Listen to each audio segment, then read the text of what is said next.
It's supposed to be on channel 2 and everything? Yeah, don't know. Yeah. Okay. Thank you. Okay, guys. So we'll go ahead and get started. So we, on Monday, we basically talked about lesions that can arise on the gingiva in the interdental papilla area, which appear as soft tissue masses. And I said you have to consider three things in your differential diagnosis. The three diseases that start with the letter P, right? So one was pyogenic granuloma. And the second one that we're going to talk about is peripheral giant cell granuloma. So these three entities, they can look very similar to each other clinically.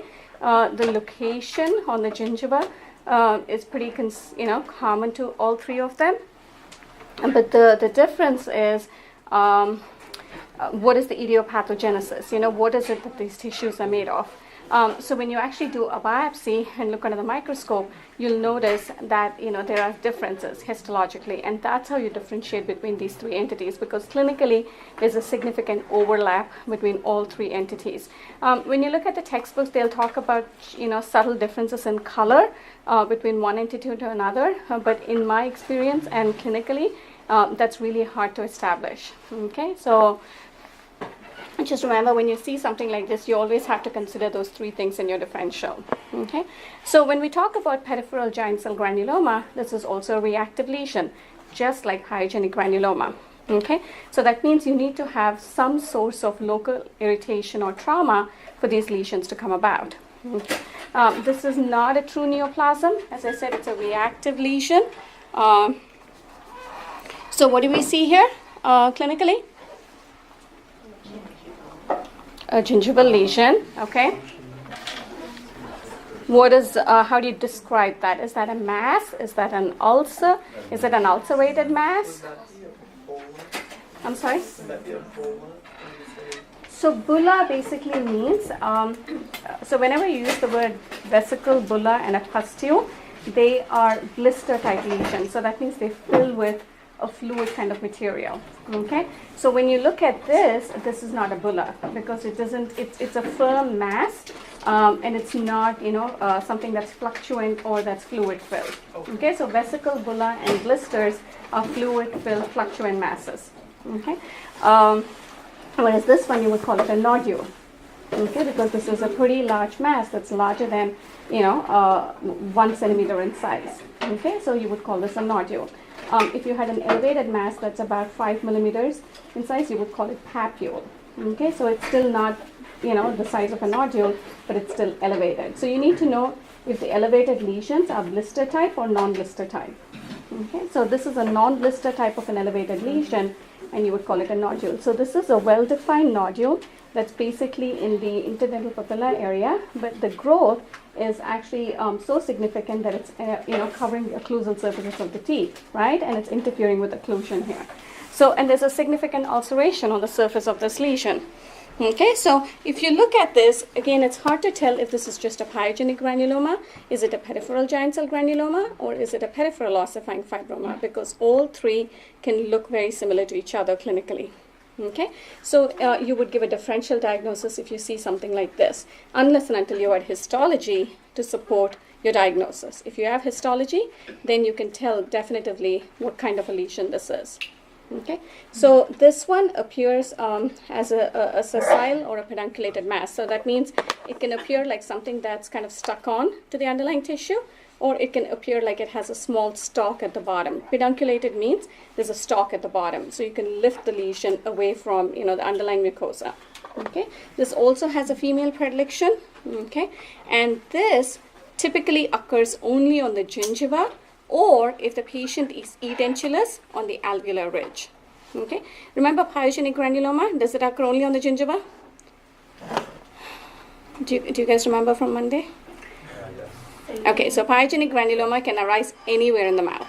It is not restricted to gingiva, right? Whereas peripheral giant cell granuloma is restricted either to gingiva or the edentulous alveolar ridge. Okay, so if the patient doesn't have teeth, you'll see it on the alveolar ridge. If the patient has teeth, you'll see it on the gingiva. Okay, so but it is not seen anywhere else in the mouth. So you will not see it on a tongue. You'll not see it on buccal mucosa. You won't see it on labial mucosa. But you can see pyogenic granuloma in all of those locations. So again, this is another example, and this is not as exuberant as the previous example that we have seen, but you can see how they still what looks like. Oops. You see what looks like a mass, again in the interdental papilla area. This is not the common location. You typically tend to see them on the facial aspect, but you see this mass on the palatal aspect. Okay, but it still doesn't change your differential just because you're seeing it on the palatal. So occasionally what happens is these peripheral giant cell granulomas, they get so large, like the first example that we have seen, that they actually start destroying the bone underneath. So they don't arise from the bone, they arise from the soft tissue, but because of their large size, the pressure that it exerts on the underlying bone can create this cup-like effect. So the type of resorption pattern you see, this is called cupping resorption. Okay, so you see it basically aligns with the shape of the lesion, the tumor. Okay, so when you see this, don't assume that this is something arising from the bone. This is a soft tissue lesion causing a cupping resorption. There is another tumor called central giant cell granuloma that arises just from the bones, and Dr. Richards will talk about that when she does bone path. But that's the same thing as peripheral giant cell histologically. Okay, but pathogenesis is different. So what do we see histologically? So how do we differentiate between a pyogenic granuloma and a peripheral giant cell granuloma? If clinically they look the same, we need features to differentiate them, right? So we look at these cells here. So if you took a biopsy and you notice these cells here, okay, what is the size of the cell? Is it larger than normal or is it smaller? Larger than normal, right? So we call it giant cell. Okay, so look at the diagnosis, right? Peripheral giant cell granuloma. So peripheral basically means it arises in the soft tissue. Anytime you see the word peripheral, it basically means it's in the soft tissue. If you see the word central, it means it arises in the bone, so maxilla or mandible. So it's a peripheral, you have giant cells, and it's a granuloma. Granuloma is a misnomer, again, just like pyogenic granuloma. They don't form granulomas histologically, but that's the term that they've decided to use. So if you see giant cells under the microscope, okay, and you have a mass clinically that's in the interdental papilla area, okay, between two teeth, you're going to call it peripheral giant cell granuloma. And if you, instead of giant cells, if you see a lot of vascular tissue and lots of inflammation, what would we call it? Pyogenic granuloma, because we said pyogenic granuloma are extremely vascular lesions, right? And then that's where they look hemorrhagic. So like pyogenic granuloma, the treatment is the same for peripheral giant cell. You have to excise the mass. You go down all the way to the bone to make sure that the mass is completely taken out. And then it has to be followed by scaling and root planing, localized. If that's not done, this will come back. Okay? So pyogenic granuloma and peripheral giant cell granuloma, the treatment is the same. You excise the mass, go down all the way to the bone when the excision is done, make sure it's followed by localized scaling and root planing. Because if you don't do that, and if you don't remove the source of irritation, it's going to come back. So the next P in the differential diagnosis of the 3 Ps for a gingival mass in the interdental papilla area is called peripheral ossifying fibroma. So what does the term mean when I say peripheral? What is it? It's a soft tissue lesion, right? If I'm saying ossifying, what does that mean? It's forming bone. And it's fibroma. What does fibroma mean? It's made up of fibrous tissue, right? So this is a mass that's made up of fibrous tissue, but that forms bone. Okay, and it's a soft tissue lesion.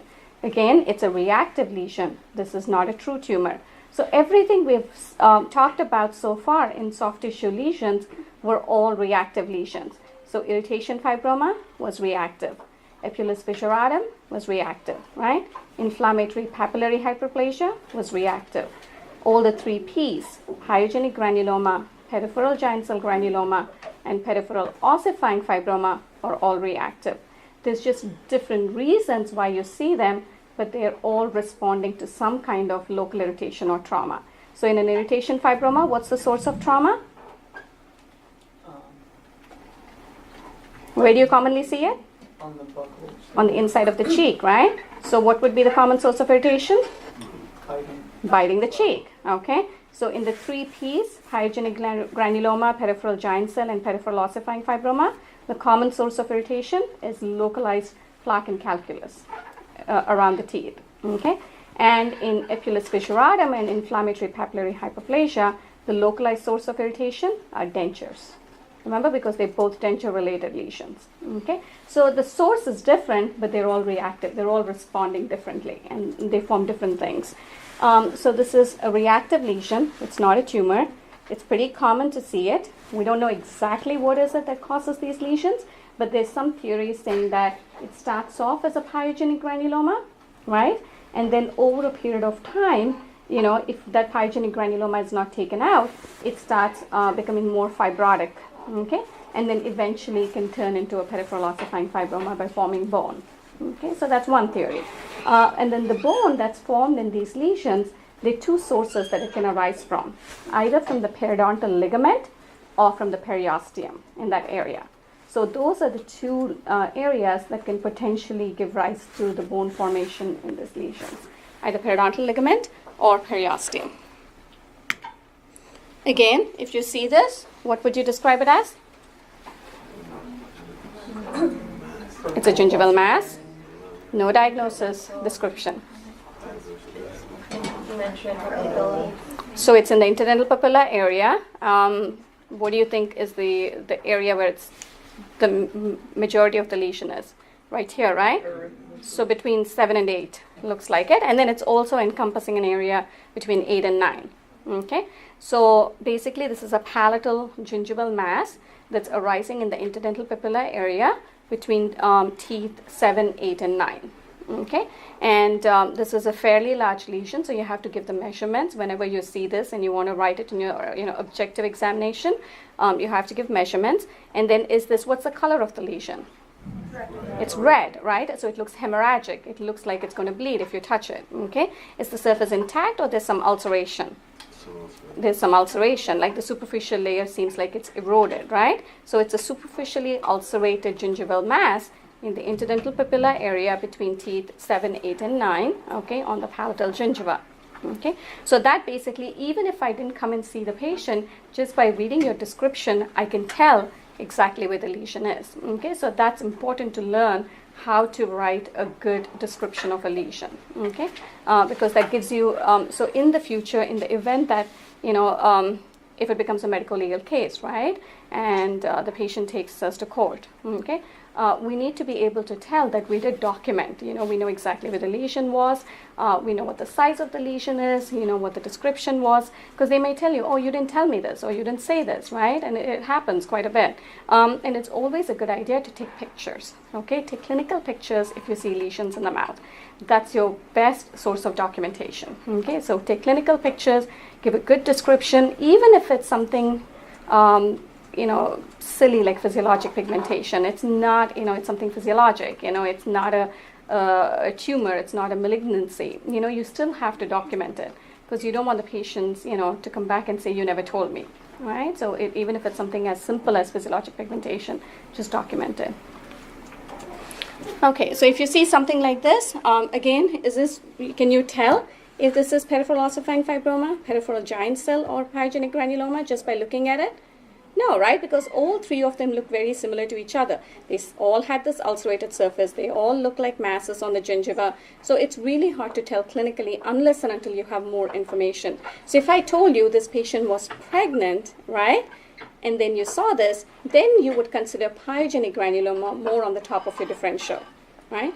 But without that history, without that hormonal effect, you can include all 3 of them in your differential diagnosis if you see something like this. Okay. So again, this tends to have a female predilection. So all the 3 Ps are common in women. Okay. All the 3 Ps basically need to have a local source of irritation or trauma to see this. And all the 3 Ps are treated the same. That means you excise the masses. You basically go down to the periosteum when the excision is done, and then you do localized scaling and root planing to prevent the recurrence. Okay. Again, this one is just localized to the gingiva. You will not see it anywhere else in the mouth. Why? Remember when we looked at the pathogenesis and I said the bone component arises either from the periosteum or periodontal ligament. Do you see periosteum anywhere in the mouth other than in the gingival area where the teeth are supposed to be? No, right? Because that's where the bone is. So will you see periodontal ligament anywhere else in the mouth other than the gingival area?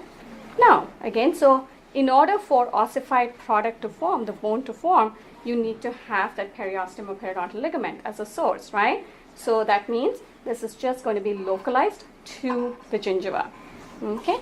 So something like that, if we see something like that that is not gingiva, we can cross out this one already. Exactly. So if you saw a mass and it's not on the gingiva, okay, in the mouth, you don't include peripheral ossifying fibroma and peripheral giant cell granuloma in your differential. You can take those out.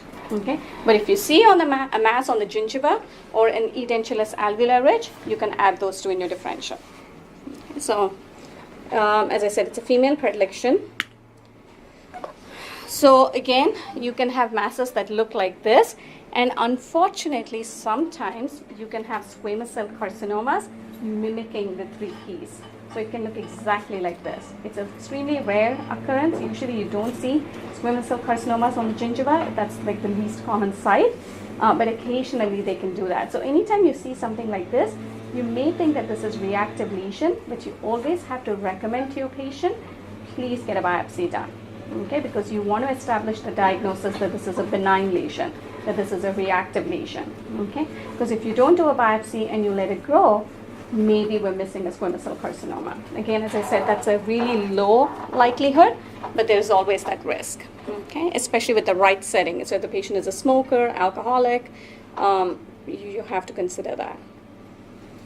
Okay, so what do we see histologically? What is this area that we're seeing here? What does that look like? What kind of material? That's bone. Okay, so this is basically bone, and we know this is bone because if you see on the inside of this, these are called lacunae, okay, where you actually have osteocytes in them. So that's, that's how we know that this is bone and this is not blood. Yes? Where are the blood vessels? Are those the hollow areas that looks like? Yeah. That's your blood vessel, blood vessel, blood vessel, blood vessel. These are all blood vessels. So blood vessels typically have a central area that looks empty, okay? Or it can have like red blood cells. So there's little tiny red dots that you will see inside filling it up, okay? But bone doesn't have that hollowed appearance, right? It's all uniformly eosinophilic, and then you have these little tiny openings. Those are osteocytes, and those are lacunae containing the osteocytes. You had a question? If you're going to make sure you show before you mention that to a patient, are you going to tell them that it's a reactive lesion? So how do you address that to the patient is what you're asking? Okay, so if you see something like this, first you have to take a good history, right? You have to find out in the social history, is this patient a smoker, an alcoholic, some kind of recreational drug use. If there are potential risk factors for this to be something else, okay? And then you also have to see the hygiene status of the patient to see, if you saw a mass that looked like that, but the patient has extremely good hygiene, there's no evidence of any localized plaque or calculus being deposited, then you have to be a little bit more concerned about that being something else, okay, and not just the 3Ps.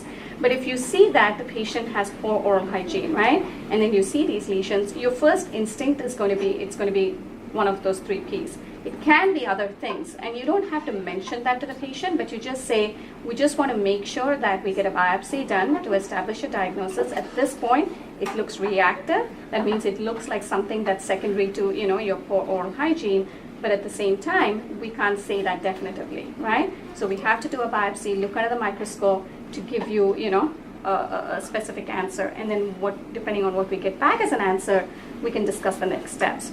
You kind of leave it a little bit open and broad, but you don't want to alarm them saying that this is a malignancy, because we don't know. The likelihood of that being a malignancy is much lower compared to, this being something else. Okay. Okay, so again, the treatment, we said, okay, you basically do the exact same thing as pyogenic granuloma, peripheral giant cell granuloma. You have to excise the mass. When the excision is done, it's done all the way down to the periosteum, and then you have to do localized scaling and root planing, because if localized scaling and root planing is not completed for all three of them, they will recur. Okay, but the recurrence rate is different for each of those, but they all have a tendency to come back. Okay. Do you guys have any questions about the 3 Ps? Because it's important to know, because that's something you will constantly encounter in your practice. So it's critical for you to understand the differences between them and what's common features to them, right? And what is your next step if you see a patient like that? Always, if you see a patient with that kind of presentation,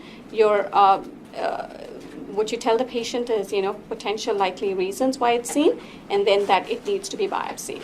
Okay, so either you send them to an oral surgeon, or someone who's specialized in, sometimes periodontist can also take biopsies of these lesions. So depending on what environment you're working in, if you're working with a specialist, a periodontist, then they might just go ahead to the biopsy, or you may want to put a referral in. But you have to establish some standards of care, and that's critical. And it's important that you explain to the patient, document everything. Sometimes patients don't want to get a biopsy done. They'll just say, oh, I had this all my life, I don't want to worry about it, it's okay.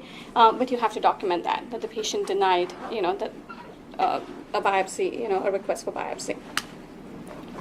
Okay, so we'll move on to the next group of entities. Okay, so we're going to talk about lesions that can arise from fat. Okay, they're called lipomas. Remember when we talked in neoplasia lecture, we said depending on the source, the tissue source of origin, you get a diagnosis, based on, what it arises from. So if it arises from fat cells, you call it lipoma. If it arises from nerve tissue, you call it, neuroma or neurofibroma, right? Depending on what component of the nerve tissue it arises from.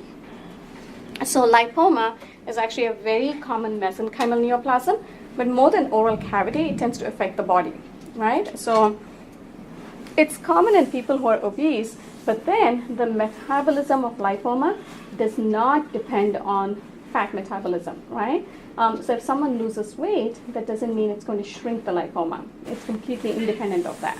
Okay? But there is some correlation with obesity and seeing a lipoma in a patient. So what do we see here? It's a mass. Okay, where is the mass? It's on the lip, means the outer surface, right? You have to, that's a mucosal surface that you're seeing the lesion. So what would you call that? Labial mucosa. Okay, so it's lower labial mucosa, you're seeing a mass. What else? A nodule. Okay, it's a nodule. Is it ill-defined, well-defined? Okay, is there a specific color to this? It looks yellow. Okay, that's a big clue with lipomas, is the color. So they tend to be yellow in color. Remember, if this was, we saw fibromas, right, on Monday, and they were pink in color. So they were the same color as the adjacent tissue. They made up of fibrous tissue. Lipomas, because they're made up of fat cells or adipocytes, they get a yellowish color to them. And then if you look on the top of this mass, what are these lines that you're seeing? They're blood vessels. So what happens is, in a lipoma, you have a mass that's yellow in color. The skin is stretched on top. So you can actually see a network of blood vessels, very thin blood vessels, visible through this really thin, overlying, stretched mucosa. Does that make sense? So you'll see it as a yellow mass with those thin, vasculature on top. If you see that, you have to consider, especially on a buccal mucosa or in the vestibule, right, where there tends to be more fat tissue, because cheek has a lot of fat in it, right? So that's why the most common sites for lipoma is buccal mucosa or buccal vestibule. Okay, if you see, especially in those areas, something that looks yellow, which has a thin mucosa on the top, and you can see blood vessels sitting on top, then you have to consider lipoma. Okay, you can also consider in other locations if it fits that clinical presentation. So yellow mass with thin vasculature, thin mucosa overlying, you have to consider lipoma. Yes? Can these be located on the body?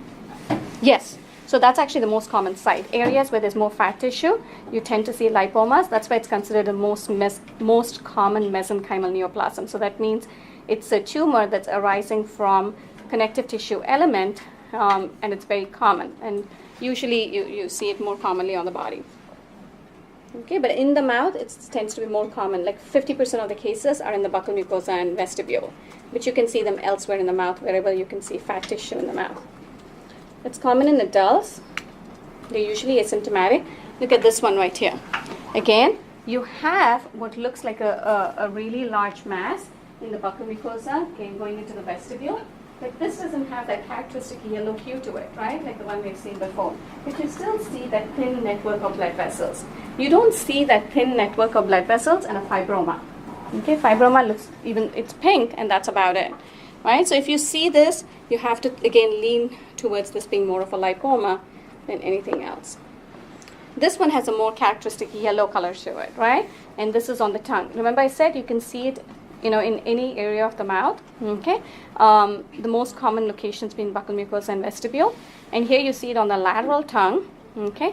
And it has that yellowish hue to it again, okay? But this doesn't have that vasculature on top. So if you see this, you're not going to consider lipoma on the top of your differential. That's something you would consider because there's another condition called neurofibroma. Okay, it's a nerve tumor that most commonly is seen on the tongue.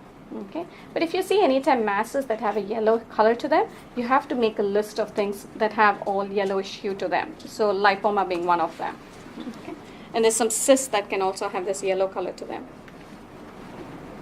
And this is from your textbook, and you can see how there's a difference in color.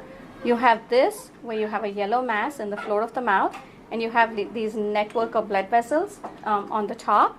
And then you have one on the buccal mucosa. This doesn't have that yellow color to it. It looks more pink. If I saw something like this, what should be on my top of my differential? Fibroma. Irritation fibroma. That's right, because it doesn't have the characteristic features of a lipoma, right? It doesn't have that yellow color. It doesn't have that vascularity on top. So when I see this, my first instinct is this is an irritation fibroma.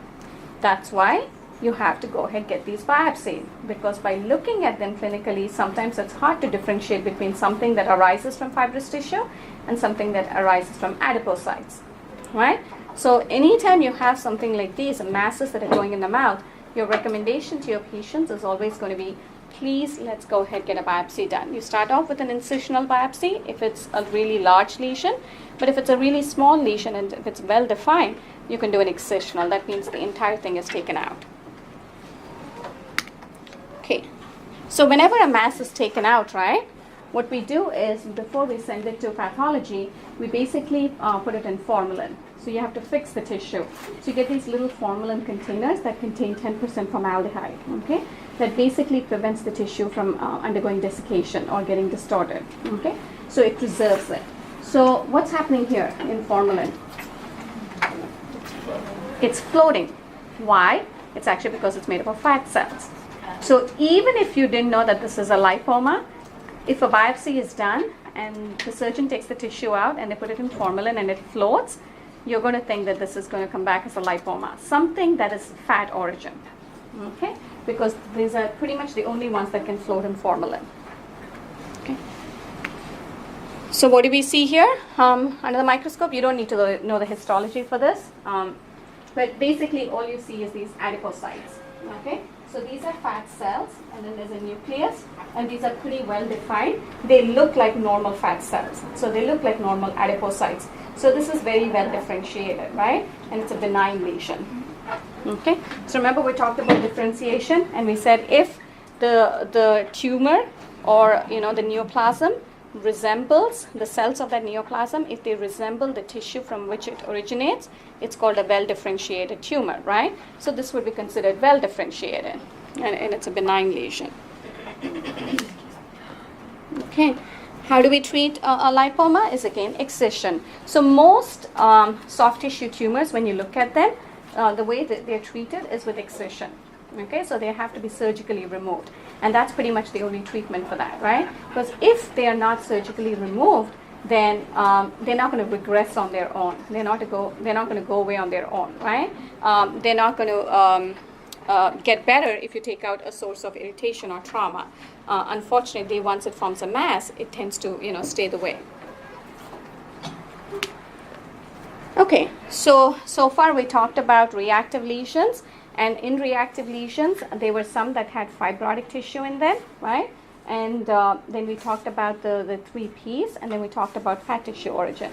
So if it's a reactive lesion that has fibrotic tissue in it, you basically think of irritation fibroma, you think of epulis fissuratum, right, which is inflammatory fibrous hyperplasia, and then inflammatory papillary hyperplasia also has fibrous tissue in it. So they all are fibrous tissue entities. Then you have the 3 Ps, which are your pyogenic granuloma, peripheral giant cell granuloma, and peripheral ossifying fibroma. Those 3 are also reactive lesions, but there's no one specific entity that's overgrown here, right? Because in all those 3 Ps. And then we talked about lipoma, and lipoma basically it's a tumor of fat cells, right? So adipocytes. And if you see that, these are well differentiated tumors. Okay, so now we'll move on to things that can arise from a nerve. Okay, so whenever we talk about nerve tissue, there's different components of the nerve tissue. Okay, so so that's basically a cross section of a nerve. Okay, this is one fascicle. So each nerve is made up of multiple fascicles. Okay, so and then each of these circles that you're seeing is basically made up of an axon. So the center is the axon. The one that's actually surrounding the axon is the myelin sheath. Okay, and then you have Schwann cells that are adjacent to these axons. Okay, so remember the terms Schwann cells. Okay, and then basically because there's some tumors that can arise from these Schwann cells. Okay, and you call them schwannomas. And there's some tumors that arises from the fibroblasts, that are from nerve origin. Okay, and you don't see that example here, but they're called neurofibromas. And there's one type of entity that is called a traumatic neuroma. So this is a reactive lesion. So anytime you see the word traumatic or irritation, basically the end product of that trauma or irritation ends up being a reactive lesion, right? So when you talk about traumatic neuroma, we're basically saying that there's a source of trauma or there's a source of irritation, right? And then the resultant of that is something that is made up of nerve tissue. So that's why you call it neuroma, right? So this is a traumatic lesion that's composed of nerve tissue. So why do we see this traumatic neuroma? So occasionally what happens is when someone has some kind of trauma to an area, or for example, they got a tooth taken out and then something got injured in that area, or there was some kind of surgical procedure that basically clipped a nerve. Okay, so what happens is once the nerve is injured, okay, one segment of the nerve, tries to connect with the other segment of the nerve by basically, forming new tissue in that area, right? So, but while it's creating that, connection, if there is scar tissue, because now you have trauma in that area, right? So because of trauma, how does the body respond? It tries to, rehabilitate that area, recuperate, right? That source of trauma. So when you have, a source of trauma, sometimes you can get scar tissue that gets formed in the area of trauma, right? So if while the nerve is trying to regenerate, these 2 sections of the nerve that got, separated from each other, while they're trying to, regenerate and come together, if they basically encounter the scar tissue in between, then obviously they can't make that connection, right? And then what happens is then you will get this excess, all this nerve tissue starts forming a bundle in that area around the scar tissue, okay? And that's how you end up getting a traumatic neuroma, okay? So it's a reactive lesion. It's not a true tumor. Okay, so what is the site that you see here? What part of the mouth is that? Where am I seeing the mass? Is that buccal mucosa or vestibule? Vestibule, okay. What teeth are typically seen in that area? Premolars, right? What normal anatomical structure lies between premolars, radiographically? Mental foramen, right? What does mental foramen contain? Mental nerve, right? So this mass that you're seeing here basically is in the mental foramen area. Okay, so that's the most common site for traumatic neuromas, because that's the site in the body that can get injured, either because of trauma or some kind of surgical procedure can cause this. Okay, so the common complaint patients have when they have a traumatic neuroma is pain that's associated with it. So if a patient wears a denture, for example, right? So this is an edentulous patient. The denture pinches on this nerve tissue, and then they have excruciating pain. So patients with a traumatic neuroma, they would say, whenever I wear my denture and it sits on this lump, I have pain. But if this was a fibroma, they wouldn't say that. Okay, because this is made up of this nerve tissue. One of the common complaints is basically pain associated with it. Okay, and you see pain in pretty much 25% to 30% of cases. So it's not seen in every traumatic neuroma, but a good chunk of traumatic neuromas actually exhibit pain when you touch them or if something presses on it. But most common areas are mental foramen area, tongue, and lower lip. Okay, where there tends to be a lot of nerve tissue is where there's a likelihood of traumatic neuroma arising. So on a tongue, it can look like this. If you saw this, right, just this picture, how would you describe this, and what would you consider in your differential diagnosis if you don't have any history? This is the only thing that's provided to you.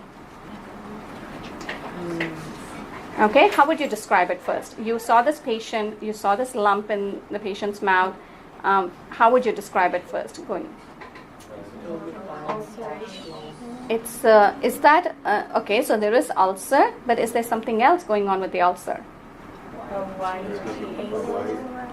Okay, so there seems to be a white border around the ulcer, but is that an ulcer on top of a mass, or is this just an ulcerated lesion on the tongue? It's on top of a mass, right? So that's a critical thing to remember, right? When you look at these lesions, you have to know if the ulcerated surface is on top of a mass or if it's just a break in the continuity of the mucous membrane. Because if this was just an ulcer without any mass associated with it, your differential changes significantly. You're going to think more about traumatic ulcers, squamous cell carcinomas because it's on the lateral aspect of the tongue, or some kind of deep fungal infection, something that can potentially cause non-healing ulcer, right? But if this is an ulcerated surface on top of a mass, now you're starting to think of things that can present as masses, but that can have an ulcerated surface. And the ulcerated surfaces could be because of trauma, right? Because if someone has a mass on the side of the tongue, every time they chew or eat, what is the likely possibility? They can chomp on the surface of the mass, right? And then that can cause the top layer to peel off. So now you're looking at lesions that can present as masses. Okay. So far, what are the entities that we talked about that can present as masses? And that can arise anywhere in the mouth. Does irritation fibroma arise anywhere in the mouth? Yes, you can see it anywhere in the mouth. Any area that has the potential to get traumatized, you can see an irritation fibroma. So this can be an irritation fibroma, right, with an ulcerated surface. Okay. Can this be an epulis fissuratum? No. Why? Because there's no denture that's associated with it. Can this be inflammatory papillary hyperplasia? No, because again, there's no denture associated with this, right? And you're not seeing this on the hard palate or on the alveolar ridge. You're seeing it on the tongue. Can this be a pyogenic granuloma? Yes. Possible, right? Because we said pyogenic granuloma can be seen anywhere in the mouth, right? Not just the gingiva or the alveolar ridge, and they tend to have an ulcerated surface. So now I have two differentials: irritation fibroma, pyogenic granuloma. Can this be a peripheral ossifying fibroma? No. Can this be a peripheral giant cell granuloma? No. Why? Because those two are just on the gingiva or the alveolar ridge, right? You don't see them anywhere else in the mouth. So can this be a lipoma? Yes. No. Maybe, but lipomas are not very common on the tongue, but that'll go a little bit lower on my differential, but it's a possibility, right? It doesn't have all the features of a lipoma. It doesn't have that yellow color. It doesn't have that, thin vascularity. The surface is really ulcerated. Lipomas tend to have an intact surface for the most part, but you can still consider that, right? So, and then you have to think of other things that are common to that site. What other structures are common to that site? It's the tongue, right? So you're going to have nerves and you're going to have muscular tissue. So you can have any tumor that arises from the nerve tissue or tumor that arises from a muscular tissue can also be included in your differential here. So you always have to think of what are the common structures in that area and what tumors can arise from those normal structures in that area. Okay, so this is basically a traumatic neuroma, but by just looking at it, you cannot say that this is a traumatic neuroma, right? You need to have proper history and histology to make that diagnosis. Okay, but if you saw something like this, on the top of your differential, you're going to consider traumatic neuroma first, right, in the right context, because that's the most common site for a traumatic neuroma is the mental foramen area. If you saw the same thing on the buccal mucosa, you would consider irritation fibroma on the top of your differential, because that's the more common site for it. So it all depends on the context, and that's why memorization of pictures doesn't help, especially for soft tissue lesions, because they all look very similar to each other, and it all depends on where you're seeing them and what is the context, in what you're seeing them, right? Then your differential changes based on, the location and the context. You don't need to memorize histology for this, but basically all you're seeing here is the epithelium on the top, and this is connective tissue. These are all connective tissue tumors. So this is nerve. Okay, so you have lots of nerve kind of aggregating together, okay, in the connective tissue. So that's why this is a traumatic. This is a neuroma, and it has a traumatic origin, so it's considered traumatic neuroma. You can see traumatic neuromas in the bone too. So, if you see them in the bone, you basically see them as a radiolucency. Okay, so it looks less dense than the adjacent bone. And how do we treat it? Is basically by excision. Okay. So remember, I said there's certain cells that surround the nerve in the nerve bundle, and we call them Schwann cells. Okay. So sometimes you can have tumors that can arise from these Schwann cells. So because they arise from the Schwann cells, you use the term schawnnoma to describe them. Okay. The other name for it is neurolemoma. So either of those two terms, if you use it, it's okay in your quiz or exam. Okay. They're both one and the same. It's not a very common lesion. The likelihood of you seeing this in the practice is not going to be very likely. More commonly, you'll see a traumatic neuroma compared to a schwannoma. Okay, this is a benign lesion. Remember, we said anything that ends with the term oma indicates that it's a benign tumor, but there are some exceptions to that rule. And what were the exceptions? So carcinoma, whenever you have the word carci before oma, it indicates that it's a malignancy.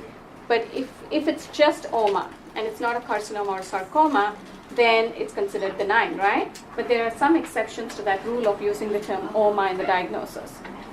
Melanoma. Malignant melanoma was one. Lymphoma was another one.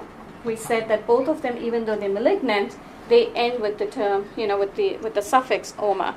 So schwannoma would be a benign tumor, right? But it's made up of Schwann cells. So Schwann cell and benign tumor. So where do we see this? Schwannomas, they tend to be more common on the tongue, but you can pretty much see it, anywhere in the mouth. Okay, wherever there's nerve tissue, you're likely to see something that can arise from, nerve cells. Okay, so what part of the mouth is that? Where are you seeing the mass? On the lip, right? Is it upper lip or lower lip? Upper lip, right or left? Right. Okay, patient's right. Okay, so if it's on the right upper lip, how do you see that lesion? How would you describe it? Is it a well-defined lesion? Okay, it is a well-defined lesion. I can still draw like a border around it. So if I go around, so I can still tell you that, where the tumor starts and then, where it ends, right? So it's a pretty well-defined lesion. But is it sitting on top of the mucosa, or does it look submucosal? It's submucosal, right? That's critical. It seems like it's arising from underneath, pushing the mucosa out on top. Okay, so this is a submucosal lesion.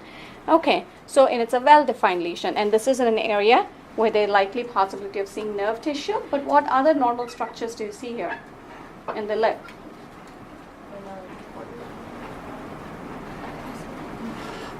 What normal structures does lip have? So it can have nerve, it can have muscle, it can have some fat tissue, glands, minor salivary glands, right? Because that's how lips stay moist. Okay, so anytime, so when you see a lump in the upper lip, okay, that appears to be submucosal, you have to think of first and foremost, is it minor salivary gland origin? So that's something that you have to consider on the top of your differential before you consider something that's neural in origin. Okay, so typically they tend to be more likely to be gland origin, minor salivary gland origin, before they're anything else. But you can also get schwannomas and other things arise here. Okay, these are slow-growing lesions, and they're common in women. Histologically, just understand it. You don't need to memorize the histology of schwannoma, but basically it has a characteristic pattern to it, and this is called antony A and antony B tissue. So basically what you see here is it forms these fascicles, when you take a biopsy, right? Fascicles of tumor. In each of these fascicles, the center looks really pink, okay, without any nuclei in it. And then at the periphery, this is all basically the nuclei kind of palisading. They're going to the periphery of the center cytoplasm. So each of these is called a verrucae body. And this whole pattern, it's called antony A type of tissue. Okay, so when you hear the term antony A, basically that's the pattern you're looking at. The center looks pink, and the periphery of that looks, bluish because of the nuclei. And that's a closer look of the same thing. And this is called antony B tissue, where you don't see that organization. So a schwannoma has both antony A and antony B type of tissue. Antony A is the most organized one, and antony B looks disorganized like this. Okay, so it doesn't have any specific pattern to it. And how do you treat a schwannoma? It's basically excision. So far, everything that we have talked about in soft tissue lesions, the treatment is surgical excision, right? None of them. There's some differences with regards to epilis fissuratum and inflammatory papillary hyperplasia. In those, you not only excise, you basically have to remake the denture or reline the dentures. Otherwise, it's going to come back. And then with the 3 Ps, we have to make sure that we do localized scaling and root planing. Because if we don't do that, again, those will come back. But the bottom line for all of them is surgical excision, the treatment. Let's stop right here, and then we'll continue. You guys have a quiz on Friday, and so I'll come and administer the quiz, and it's going to be followed by a guest lecture by Dr. Lane Thompson, okay, and he's going to talk about oral infections. And then you have a section exam on Monday on general pathology, and once the exam is done, you get a break, and then you come back for the second hour, you'll have a lecture after the gen path exam, okay, and then we'll continue this topic on that day.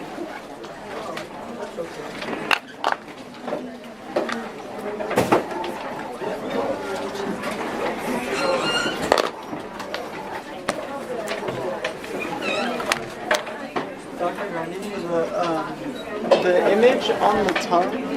Which one? Why would we say eosinophilic ulceration? The one that had that ulcer on the Yeah. top.